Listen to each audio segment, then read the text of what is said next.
Hello friends. நம்ம மார்க்கெட்டில் ஒரு மிகப்பெரிய அதிர்ச்சிகரமான சம்பவம் நடந்திருக்கு.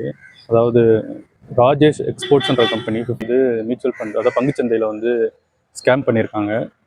இதை இப்போ தான் வந்து செபி கண்டுபிடிச்சிருக்கிறாங்க. 15.15 லட்சம் கோடிகள் வந்து ஸ்கேம் பண்ணியிருக்காங்க. அவங்க வந்து சம்பாதிக்காத ஒரு பணத்தை வந்து நாங்கள் வந்து சம்பாதிச்சோம் அப்படின்னு சொல்லி பங்குச்சந்தையில் வந்து கணக்கு காமிச்சிருக்காங்க. 1992 ஹர்ஷத் மேத்தாவோட ஸ்கேம்க்கு அப்புறம் இதுதான் வந்து மிகப்பெரிய ஸ்கேம் அப்படின்னு சொல்லிட்டு சொல்கிறாங்க. அது என்னன்னு தெரியல. இந்த மாதிரி ஸ்கேம் பண்ணுறவங்களுடைய எல்லார் நேமும் வந்து மேத்தான்னு தான் முடியுது. அது ஹர்ஷத் மேத்தா, இது வந்து ராஜேஷ் மேத்தா. இது ப்ரூவ் ஆகிடுச்சுன்னா இதோட ஒரு ஒரு மிகப்பெரிய ஸ்கேம் இந்திய பங்குச்சந்தையில் நடந்ததே இல்லை. நம்ம மக்களே வந்து இப்போ தான் பங்குச்சந்தை மேலே ஒரு நம்பிக்கை வந்து மாதம் மாதம் கரெக்டாக எஸ்ஐபி போட்டுட்டு வராங்க.